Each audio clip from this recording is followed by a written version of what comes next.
Buenos días, bienvenido al canal de MatesCueva. Hoy vamos a dar la siguiente clase de geometría. Vamos a trabajar lo que es ángulos. Como veis, en las clases anteriores hemos trabajado lo que es las rectas importantes, como es mediatriz de un segmento y bisectriz de un ángulo. Entonces, ¿qué vamos a hacer ahora? Lo que vamos a hacer ahora es trabajar el segundo punto del tema 11 llamado rectas y ángulos. Y para ello vamos a ver el segundo punto, que es ángulos. Vamos a empezar con el apartado A, que son tipos de ángulos, como es el ángulo agudo, obtuso, recto y llano. Para ello vamos a ver lo que nos dice la teoría del libro de Anaya. ¿Qué es un ángulo? Pues un par de semirrectas con origen común delimitan dos ángulos. Un ángulo convexo, que es el rojo, y un ángulo cóncavo. Quiere decir que si yo tengo un vértice y en ese vértice se unen dos semirrectas, aquí tengo el lado de las semirrectas, el ángulo interior se llama ángulo convexo y el ángulo exterior se llama ángulo cóncavo. Vale, entonces ¿qué ocurre? Que las semirrectas, ¿qué se llaman? Como hemos dicho antes, se llaman los lados del ángulo y el punto de unión de las semirrectas se llama vértice. Entonces, ¿qué ocurre? Que dependiendo de la amplitud del ángulo interior o ángulo convexo, será el tipo de ángulo agudo, obtuso, rectángulo y llano.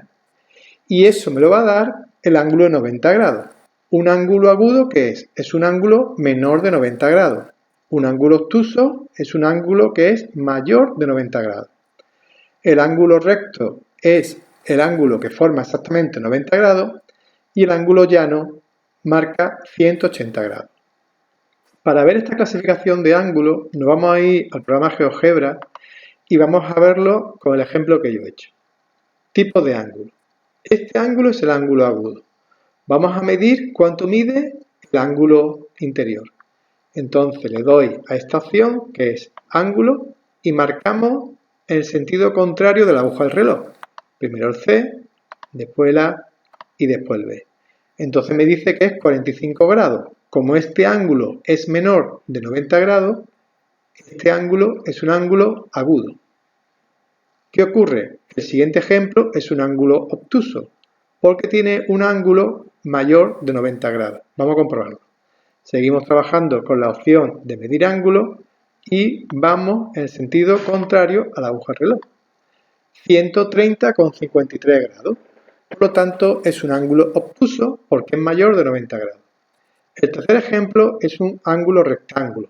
Para ello, si calculamos cuánto vale el ángulo interior, me da exactamente que es 90 grados. De ahí que sea un ángulo rectángulo. Y por último es el ángulo llano. El ángulo llano tiene que valer 180. Marcamos de derecha a izquierda y me forma el ángulo 180. Vale, repasando. Ángulo agudo cuando es menor de 90 grados. Ángulo obtuso cuando es mayor de 90 grados. Ángulo rectángulo cuando es exactamente 90 grados. Y ángulo llano cuando es 180 grados. Como hemos dicho antes, todos los ángulos interiores son ángulos convexos. Vamos a calcular cuál es el ángulo exterior, que es el ángulo cóncavo.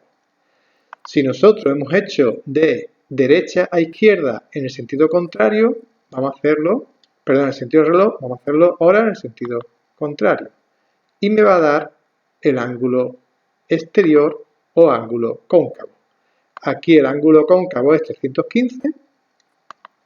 Aquí el ángulo cóncavo es 229. Siempre es lo que le falta para llegar a 360 grados. Y aquí pues, tiene que ser 270, que es mi ángulo cóncavo. Y por lo tanto, no lo voy a hacer, pero la parte de aquí sería 180 grados. Bueno, ya lo tengo hecho. Que es lo que le falta para llegar a 360. Con este ejemplo hemos trabajado la parte de hoy, tipos de ángulo, ángulo convexo que es interior y el ángulo cóncavo. Y con esto terminamos. Muchas gracias.